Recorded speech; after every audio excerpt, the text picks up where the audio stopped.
And I am delighted to be joined by the one and only Gunnar. How's your week been so far? It's been a bit of a crazy one. Hello, by the way. So yesterday was my birthday. So I went to Amsterdam for the day on the Newcastle to Amsterdam mini cruise. So I literally got back this morning, had a lovely time in Amsterdam, caught up with AEW today, and here I am, live. Absolutely live. What do you reckon to all in then? I enjoyed it. Yeah. I think AEW have lost their way a bit this year. So I went last year to Wembley when it was massive and there was a big fanfare around it. It didn't feel as big this year, but I think when I actually watched the matches themselves, I think they were really good. I think they pulled it off on the night. And what was your match of the night? You look at some of the card, and you think that's not really that great a card, but they pulled it off. And what was the match of the night for you? I think you've got to go with the main event. I think they told a really good story. I'm a big fan of Swerve Strickland. I think he's got it all. He's got the look, he's got the charisma, obviously he's got the talent. I'm glad they're pushing him, and obviously Daniel Bryan's amazing. So I think that really worked. And the story, telling the story with his family and stuff, that's what people want. They want storytelling. Absolutely. Of course, we're talking to Gunnar. We've got tons of stuff to talk about, his career in wrestling, and also theatre meets wrestling. I can't wait to obviously learn about that. So enough rambling on. Intro, roll it.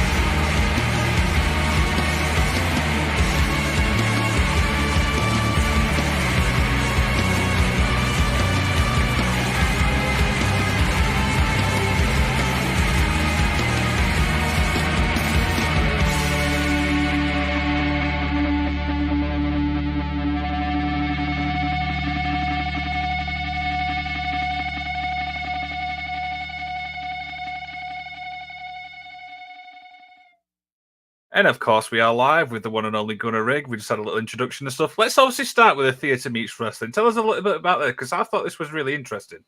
Okay.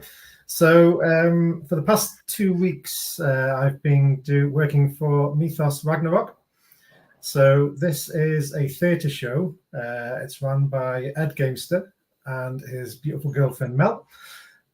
So they had this idea of a theatre show where they tell Norse mythology using wrestlers. So that's kind of how it came about. And it's very unique. They started off in the Fringe Festival in Edinburgh. So that's where I've been for the past 2 weeks before this. And Ed tells the story every show how he started off with one person in the crowd. And that was Molly Spartan, I think. Yep. So she went to the first one. And over the past the 2 weeks before these 2 weeks, because there was 4 weeks. I was in the first 2 weeks, and then there's been 2 weeks since then. So they swapped the cast around, so we didn't do the full month because we'd die. So, so they started off with one person in the crowd at the Fringe in a really tiny festival, in a really tiny venue, and we've just done it in the biggest venue, or one of the biggest venues in the Fringe, in front of close to 500 people a night, which is insane compared to where they were two years ago from one person. So it's kind of got a bit of a reputation now with the people in the Fringe. And this was the first time I've ever been to the Fringe. So that was an insane experience as it was. But going around the Fringe, we would go and do flyering, fully dressed up as Vikings. And people would recognize us. They'd say, "Oh, we went to that show last year. Oh, we've heard about this show. Oh, this is the wrestling show, isn't it?" So everyone knew about it, which was really cool. Awesome. And how long is obviously the shows? Is it like an hour, 2 hours? It's about an hour and 10 minutes for the Fringe one. But the proper shows that they do in the other tours, I think they're close to 2 hours. Wow. And what's that like, obviously, for you? Do you manage to keep up? Yeah, so I kind of came into it a week before, which is a bit crazy. So what happened was the guy who plays the character I played, he's an actor, and he got a film role, so we had to go and do that. So they came to HT Drake, who is one of my trainers, and he plays Odin in the show. So they said to him, "Do you know anyone who's bald and bearded and kind of looks like a Viking who could possibly do this?" So he put me forward. So I did an audition. Went into the forest near me, took my top off, filmed myself shouting some lines like a Viking, and then sent it to them, and they liked what they saw, and they got me in. So I literally started a week or two after that. Never acted before in my life, other than wrestling kind of acting, not theatre acting. I had to learn how to sword fight, which was very cool. So Ed is a stunt performer, so he knows how to do all this kind of stuff. So me and him in a random field in Edinburgh learned how to sword fight. He taught me, which was pretty cool. So there's a lot of crazy experiences. Absolutely. It's definitely one of those things I would recommend checking it out. Like I said, before we came on the air, I checked it out so much, and it's just the whole theatre production about it's just so investing, Joe, from a fan's point of view. It's really cool.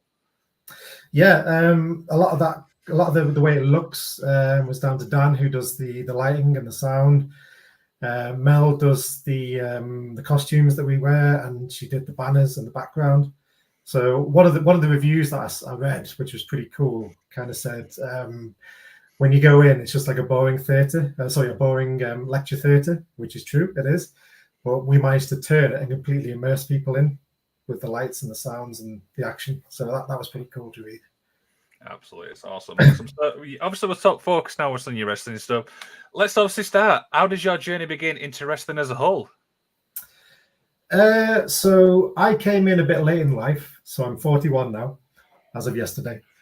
I started, I think I was like 35.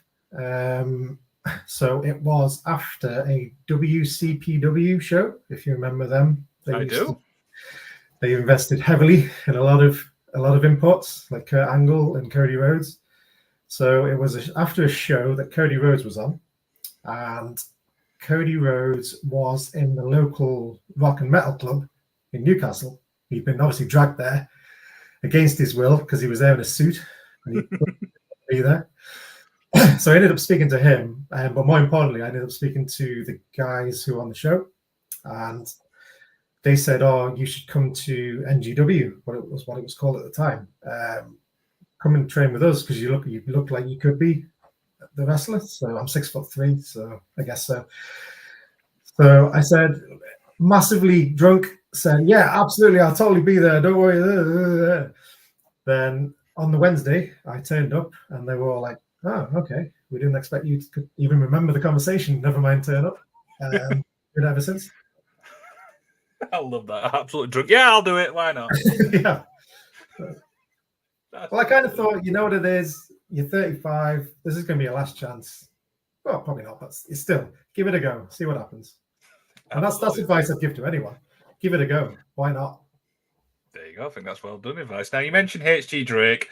Now, the other two names which I've heard quite a lot of, obviously, is Rampage Brown and Screwface, who's obviously been trained by yourself. What did you learn from these guys? Yeah, so when I joined NGW, that was the head trainer was Rampage Brown, and Screwface did like the beginners class, and HG Drake kind of floated in and out and helped people as they go. So from those guys, I learned everything pretty much. I learned all the basics from Screwface. So much stuff, and it used to be a case of you would do the beginners class, then you would eventually get like awarded to go to the main roster, I guess you could call it. Yep.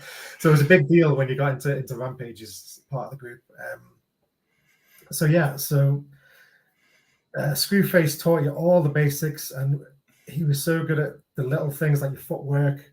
You went through so many different drills, and you look back at it now and you think, at the time, you're like, "Oh, I want to do suplexes, I want to do pile drivers," and you didn't do any of that. You did rolls, you did footwork drills, and you just did that kind of stuff over and over and over and over. And now you know why, because that's the stuff that makes you a better wrestler. I remember Screwface always said to me, "I'm not going to teach you how to do a sharpshooter because you could do that when you were a kid. You do that on your brother. Everyone knows because you can see it on telly." Obviously, there's certain moves you do have to learn properly. Yep. But I kind of get what he meant. What he meant was learn the basics and worry about the moves later on. So then you moved up to Rampage's class. then you start to learn how to put a match together, learn the psychology, all the fun stuff that goes with that, and some moves. So that was really cool. Awesome. And talk about putting the Gunnar Rig character together, because it's one thing I like about this is obviously it's so unique. Okay, well, to be honest, that was kind of what I was trying to go for. So I wanted to stand out in terms of my look. So I think these days it's not enough just being a big guy. There's a lot of big guys out there, and you look at like the Kempers and the Isaac Norths of the world. They all have something kind of unique about them to stand out. So that's kind of what I wanted to go for. And I noticed that no big guys were wearing a mask to come out, so I thought that would be kind of cool to do. And I was always influenced by Kane growing up, but I never wanted to wear a mask permanently, like to wrestling. So I just thought that would be awkward to do. So I figured I'd have something to come out with. There's a kind of a love and hate relationship with it with a lot of people. I've been told by certain people not to do it. I've been told by other people that's awesome. But it always seems to get a reaction, and kids seem to love it. So depending on the show, it definitely works. So it's kind of difficult to explain what the character is because it's still kind of evolving. But it's obviously come from I'm a big heavy metal fan. So that's something I just wanted to kind of use. So yeah, that's kind of where it came from. And what's some of the bands like? Sorry, you said heavy metal, and I'm a heavy metal guy myself. Okay, well, just to explain where the name came from. So I wanted something that would stand out. So my second name in real life is Rigby, and all my mates, people I play football with, they still call me Big Rig, and I was like, it's kind of cheesy. It kind of like sound like the Big Show, and I didn't really want to go down that route. Plus, I know Brody Lee had used it before in America, and if you Google it, there's loads of people in America who use it. Normally, like fat truck driver kind of gimmicks. So I didn't really want to go with that. So I kept the Rig bit, and I wanted to get a cool first name. And the first name came because I'm a horror fan, and it's from Gunnar Hansen, who played Leatherface in the Texas Chainsaw Massacre movies. So I just thought that was a really cool name. That is really fascinating to learn that. I didn't even think of that. It didn't even cross my mind. There you go. Awesome. I went through so many names thinking, is that cool? Is that cool? That's really good. We've got obviously a fan question in, and it's from Simon Gibb. It says, is it more easier to be a heel or face? Heel. It's definitely easier to be a heel because you just got to get people to hate you, which is a lot easier than getting people to like you.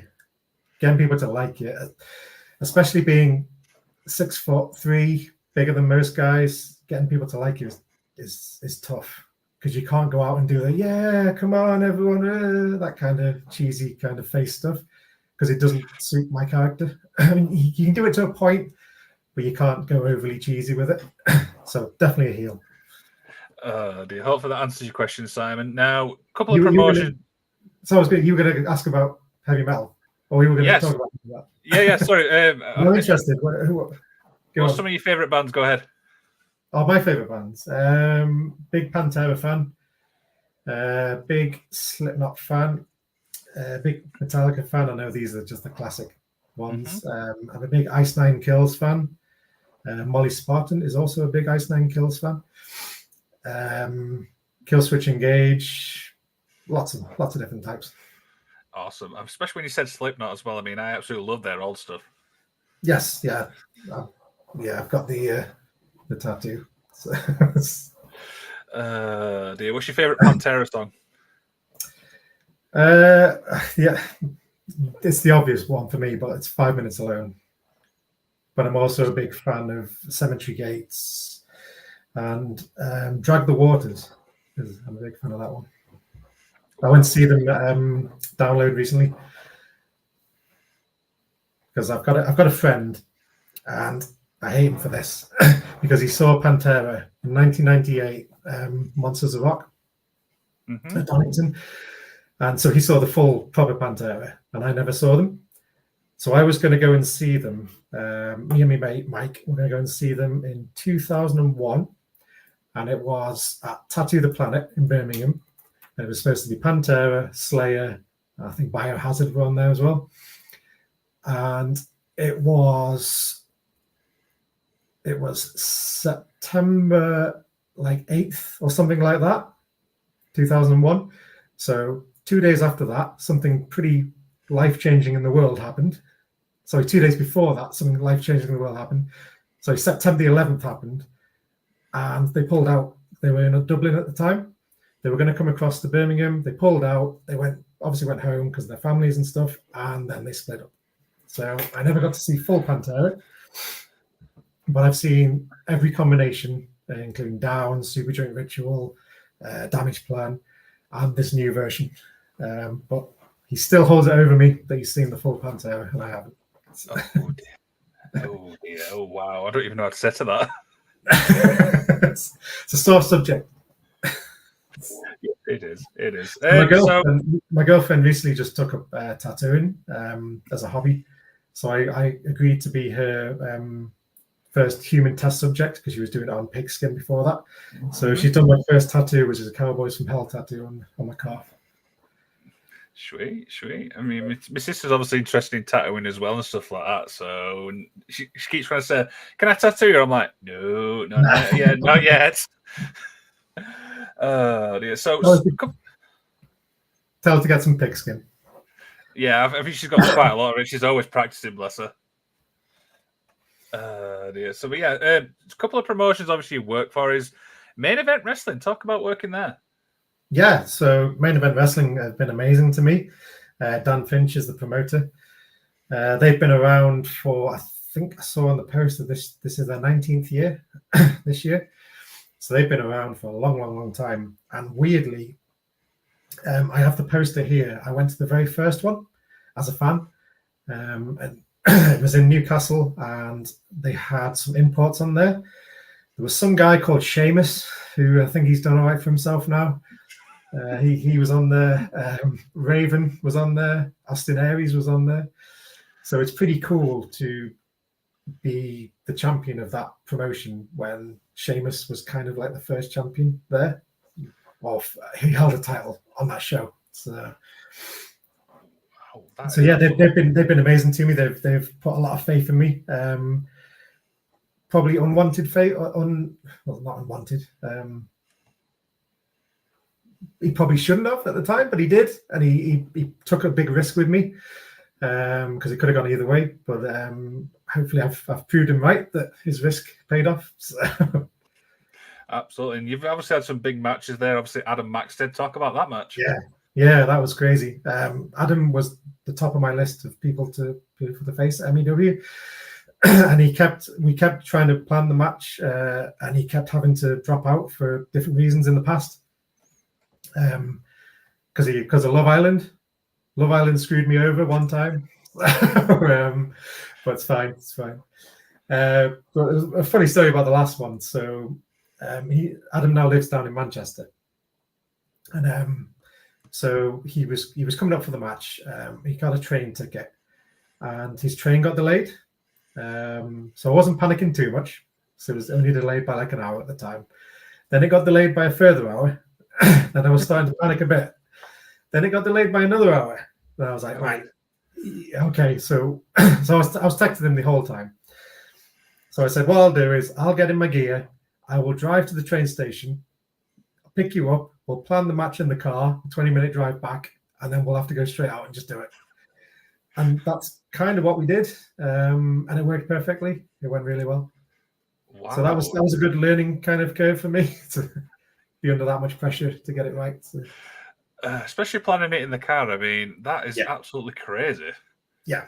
Well, obviously, Adam's a proper professional. He knows exactly what he's doing. He knows all this stuff. So it was really easy to do.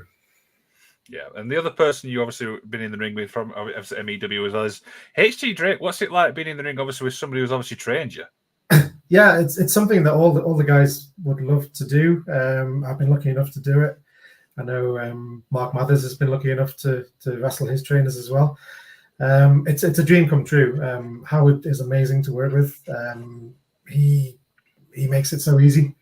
He makes the planning easy. I know it takes away a lot of the worry from me because I know I'm going to be okay because he's going to have it covered if I mess something up. So yeah, it was an ideal situation, and I've been lucky enough to face him 3 or 4 times now, with more coming up. So Dan was cool because he gave us we've had like a year-long feud, which has been amazing.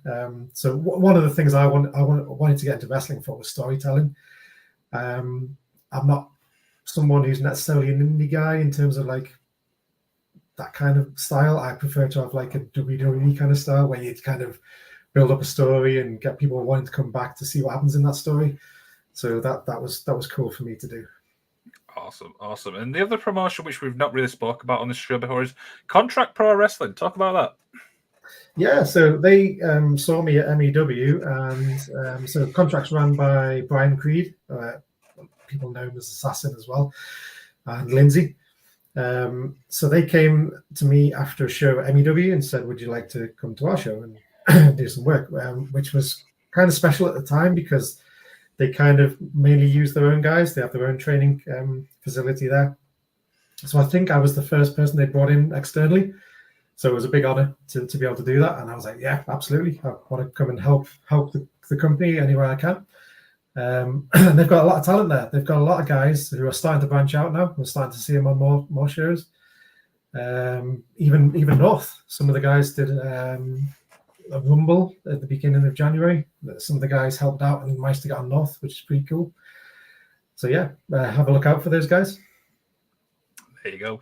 Now, this next question kind of stumps a lot of people, but it's not designed to trick people. For Okay. fans who's obviously not familiar, obviously, with yourself, why should they go check out Gunnar Rig? This is kind of like to promote yourself a little bit. Oh man. Why should you check out Gunnar Rig? I like to think of myself as a versatile big man, even though some people say I shouldn't. I like to do the big man stuff, but add a bit of extra in there. I like to do a bit of high flying stuff.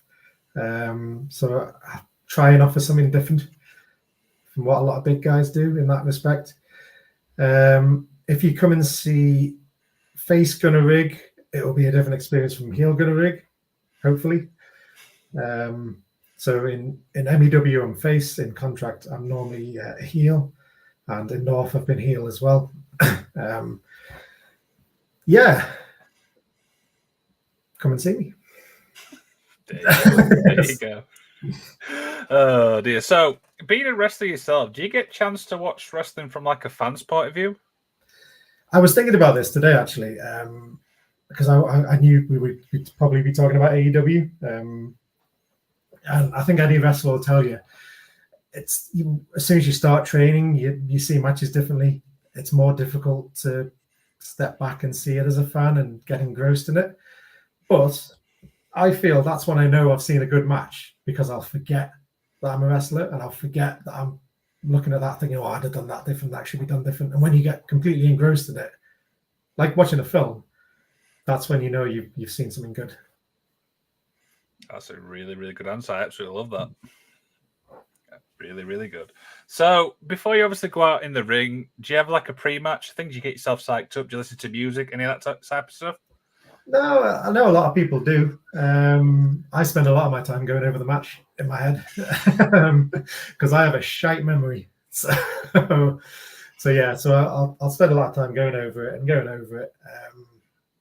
I don't have any kind of pre-rituals, I don't think. Not really, no. No, I mean, surprisingly, not many people do. I mean, some people, like I said, listen to music. Some people stretch, warm up, and so you're always going to get a different answer.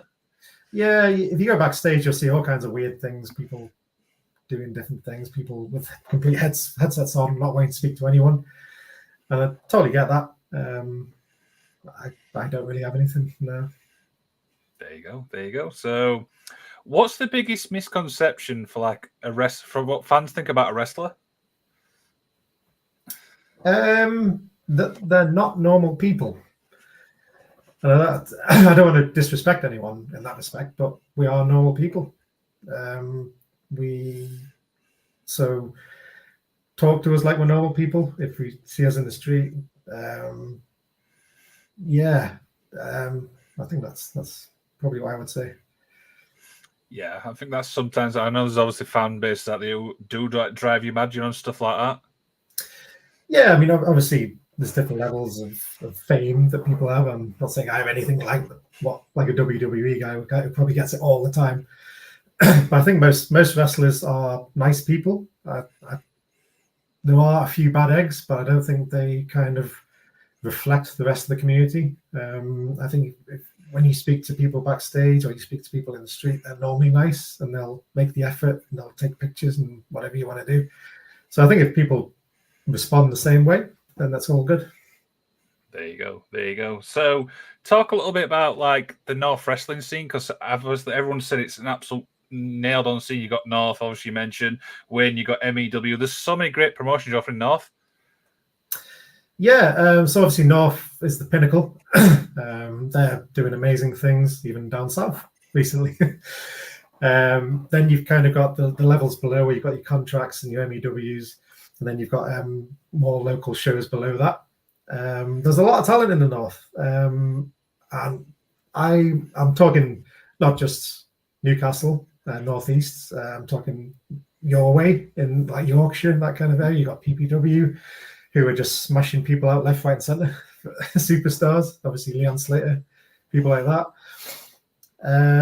You've got like the True Grits, the Titles. So there's a lot of talent around. Absolutely, there's definitely so many promotions, so many even like training schools as well, which we've obviously discussed. Yeah, absolutely. We are very lucky in the Northeast, especially in Newcastle. If you're not at one of Grafters or Rampage Brown's new kind of school, then you need to be asking yourself why. Also, there's Contract School as well. I know there are others, but for me, if you want to be trained, you should be trained by the best. And there's no one better than Rampage Brown, really. So, Everyone said it. Do you know what I mean? Everyone's actually said it. Rampage is obviously the one. Yeah, absolutely. And like I go every Sunday. Well, I haven't been recently because it's been to Edinburgh, but I go most Sundays, and every week you learn something new because he has such an eye for it. So we'll do matches, and he'll say like, "Well, I wouldn't have done that way. I'd have done it this way for that reason." And you're like, "Well, that's obvious, but I didn't see it." So, awesome. So one fan obviously on Instagram, because fans could obviously send questions in and ask, what football team do you support? I know this because obviously we've spoken before we came on the air, but tell everybody. oh, okay. I am a Man United fan for my sins. I think a lot of people know that. I think the person who asked that knows that as well. So. And yeah, I mean, as we said before we came on the air, I mean, Man U is obviously is it a weird place football wise? Transitional period. We have been for like 10 years, but still it's a transitional period. Yeah, I mean, the players are there, just for some bizarre reason, it just doesn't seem to like gel. I don't know if it's more behind the scenes. Well, I think behind the scenes has changed a lot, which is a massive positive because we kept bringing in player after player after player, superstar after superstar who didn't do anything for us. And the transfer policy was horrific. So it seems like all that's changed now. We're bringing in actual young kids who have talent. Not necessarily there yet, but hopefully we can turn it around now. It's not gone well so far, the first two matches, but it's brilliant. What type of football fan are you when you're watching like Man United? Are you like a stressful one or in the moment thing, or you just watch it and just like chill? I can get quite stressful. I did the past couple of seasons, but now it's kind of like watching Man U. You're kind of expecting. Well, actually, you don't know. You don't know if you're going to get the amazing Man U or you're going to get shite Man U. So there is that. But when it starts, then you get the idea, and you're like, "Oh, it's another one of those matches." I love the fact you said shite Man U. Right? Yeah, of course you can. Okay. Where do you think they're going to finish up the season? Top 4? I think top 4 has to be the aim. I think it's going to be tricky. Depends if Chelsea turn it on. It depends if Tottenham turn it on. Obviously, Arsenal and Man City will be there. You'd have thought Liverpool would still be there, even though they've just changed manager. But yeah, Simon Gibbs sent another question. He says, "How did you meet Kegstacker?" I met him at NGW's training center. Same as a lot of the guys. So there was, I think I started the same day as Mark Mathers, weirdly. So we've kind of been there the entire time. So that's where I met him. That's where I met Zio Knox. That's where I met Kegstacker. That's where I met Henry Forst. That's where I met Gio Adams. Massive list of people who I met there. Ref Katie and Ref Ross as well. Yeah, Ref Kate, honestly, like I said, I mean, I've spoke about it many times. She was absolutely terrific on the show. I warned you she would be crazy. I think everyone did, but I just didn't realize. Do you know what I mean? She's so full of energy. It was absolutely probably one of the most funniest ones I've ever done. Yeah, it's an absolute delight when she's on the show backstage, and it's even more of a delight when she's reffing your match, because she brings so much happiness backstage, and when she's going to do your match, it's going to be spot on. You're going to be totally fine. And the same with Ross as well. He's just up there. Yeah, absolutely. Ref K is obviously one of the best, and Ross as well. I mean, I've seen some of his stuff, but not at all. Guys, I'm not even surprised anymore when she'll say like, "Oh, I've got this match for Rev Pro. I've got this," and I'm like, "Yeah, of course you have." She's smashing it. Awesome. So, a few more questions also begin to wind down. What's the goals, obviously, for you? Like, short term and long term this year. My goal is my immediate goal is to have an international booking. So hopefully there's something in the pipeline there that's going to come about. Long term? Long term, obviously I have a different view of a lot of people because I'm 41, so I don't have too long left. But long term is just to enjoy it. I just want to enjoy it till if I don't enjoy it anymore, then I'll probably stop. But as long as I keep enjoying it. The thing with wrestling is it's not just the wrestling itself and the matches, it's the camaraderie with the people you train with. They become your friends, and so there's all that too. So it becomes more of a family kind of thing. Everyone's helping each other. That's what they always say. Yeah, I'm not gonna stay here and say, "Oh, I want to be on WWE," because I know that's not gonna happen. So it's you never know. You never know if they might need a random spot for something random. Who knows? But WWE, if you need a random spot, Gunnar rings your man. There you go. Yeah, I guess get booked more around the country would be another thing, but an international one is the target. Awesome. Do you have any like promotions which obviously you'd like to work for? Titles are one I'd like to work for. True Grit, TNT would be cool. Soft Pro would be cool. Then you get into the crazy ones like your Rev Pros and your Progresses and people like that. What about opponent-wise? This is obviously kind of linking to what the fan question was on Twitter. What, favourite opponent? Or who I want? Dream opponent. Dream opponent. Dream opponent, like kind of locally, would be Rampage. That would be the ideal situation. In terms of fantasy kind of one, it would have been Kurt Angle. Obviously he's not wrestling anymore. So in terms of someone wrestling now, Luchasaurus. I think that would be cool. I think we can have a cool match. I like Luchasaurus. Interesting. What do you reckon to the name change? What, Kill Switch? Yeah. Well, being a Kill Switch Engage fan, I think it's cool, but but it makes no sense. So, yeah. I mean, I've always been a Christian Cage fan anyway myself. So. Oh, he's a legend. It's so good seeing him doing what he's doing now. You can tell he's loving it. Yeah, he just works so well as a heel. I mean, I just can't think of him anything else. Yeah, absolutely. But yeah, so one final obviously question before we obviously do our outro and stuff like that is, for people who's obviously thinking about getting into wrestling, starting and stuff like that, what would you say to them? Like I said before, do it. Because it doesn't matter if you're tall, thin, fat, whatever. Everyone can do it, and everyone can change themselves to be the best they can. So I was nothing special, and I think a lot of the guys would say the same. They were nothing special when they came in. They just gave it a go, and they pushed themselves. I would say don't go in expecting it to be easy, because it's not going to be easy. You have to pay your dues and you have to work hard, but you can do it. There you go. That's awesome. One final thing. Any injuries? Have we suffered any injuries so far? Hopefully not. Kind of a funny story if we've got time. Yeah, got plenty of time. So I've never really had any injuries. I've had bumps and bruises and stuff. The one kind of injury I had was when I first started out. So I went to a local promotion called Absolute Wrestling. They don't exist anymore.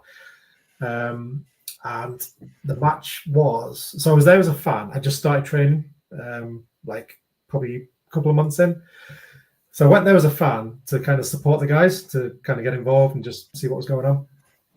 And there was a group of people who were wearing masks, and they were like the bad heel group faction, but nobody knew who they were. So the story was they wanted to do a bit of a swerve where they had some other people come out in the masks and then have the people who were in the masks come out and attack them. So everyone would think, oh, it's not them, maybe it's somebody else. Even though it was fairly obvious, the size differences were different and all that kind of stuff. So they were looking for someone to cover a guy called Connor, who's been on North, used to be on North quite a lot. And I was similar size to Connor. So they came, I was actually at the bar, and some of the guys came out and said, do you want to come in and do this spot? Because you can wear the mask, you can be similar size to Connor. All you've got to do is a bit of brawling, and then that's it.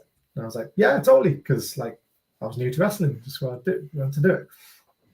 So we got backstage, put the masks on. They were hockey masks, so you couldn't see a lot. You just had like the thing around there, balaclavas, kind of hockey balaclavas.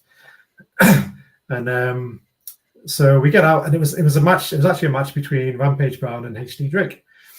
So halfway through the match, we come out and we're supposed to attack both of them. So we do that. We're brawling.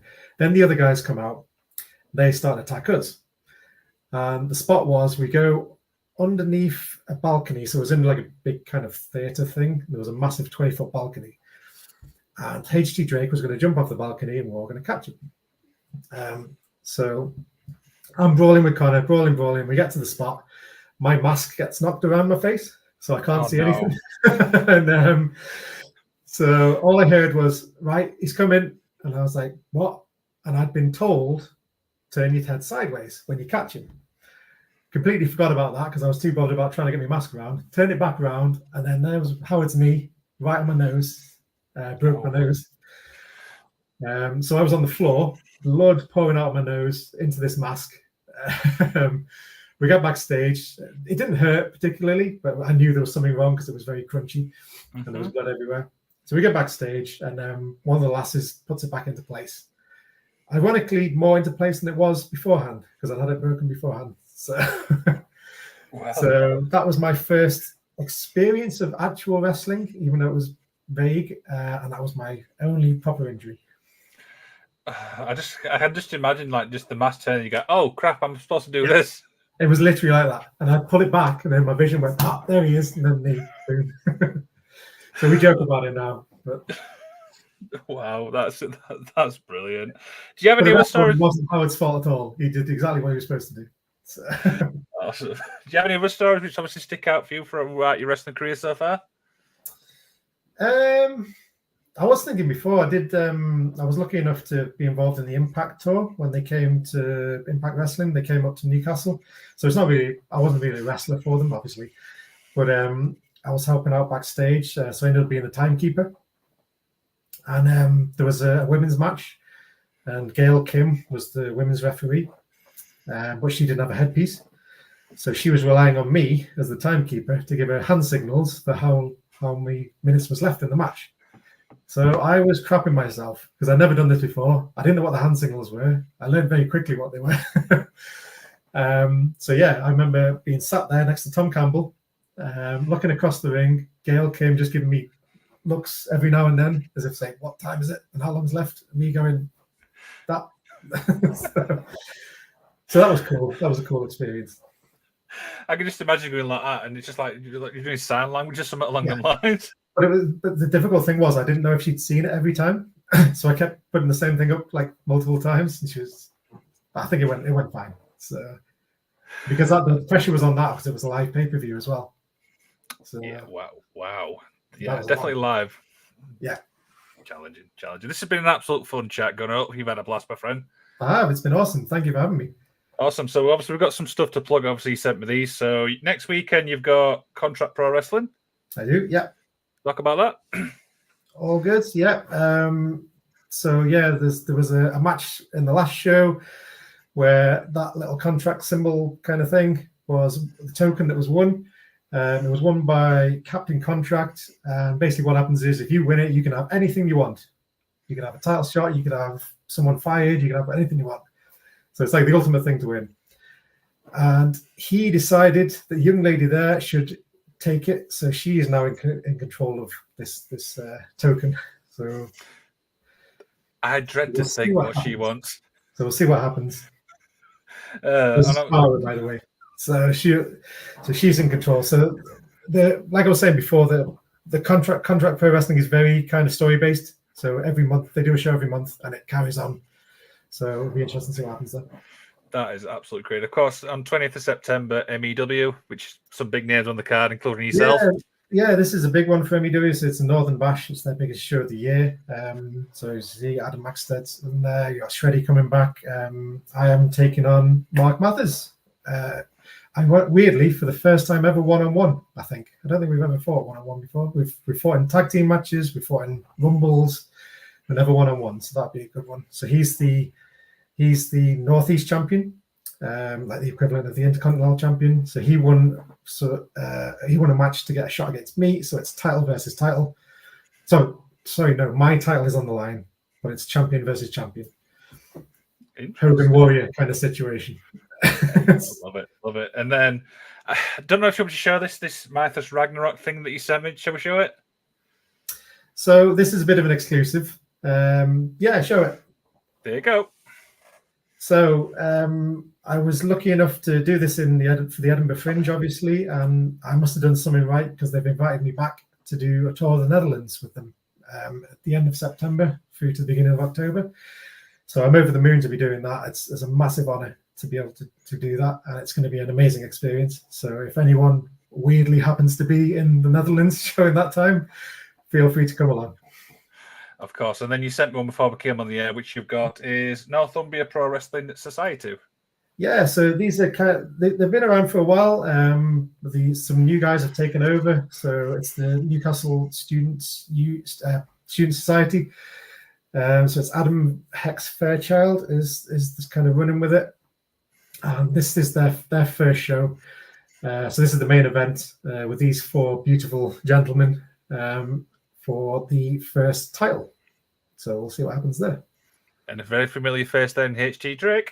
Yeah, just can't get away from him. So he'll be in Netherlands with me as well. So he's going to have to see me for another 2 weeks. So that's going to be fun. Is there anything else you like to plug, like your socials and stuff, my friend? Yeah, everything is Gunnar Rig at Gunnar Rig. That was another one of the reasons I chose it because nobody else has it. So it was pretty cool to have that. So we've got I haven't got Facebook. I've got Twitter or X, Instagram, and that other one that nobody uses, Thread or whatever it's called. Then you've got Gunnar Rig, BigCartel.com for your merchandise needs. And that's it, I think. Yeah, everyone says it's Twitter, even though it's called X now. Even I call it Twitter. Yeah, he's never going to get rid of that. So. He's not at all. Gunnar, this has been, like I said, as always, mate, this has been an absolute pleasure, mate. Hope you've had a blast. So to end the show, like I said, mate, we're going to do some power, wisdom words. So, so I'll let you do that, then we'll roll the outro. Wisdom words for me. Wisdom words for people watching. Okay. About wrestling in general or just life? Any surprises? Oh God. I don't know. Don't shit where you sleep. I don't know. No, in all seriousness, live life to the fullest. Take advantage of any opportunity that comes to you. Create opportunities because sometimes they won't until you make it happen. Live your best life. That's my advice. That's what I try and do. Thanks for watching, guys.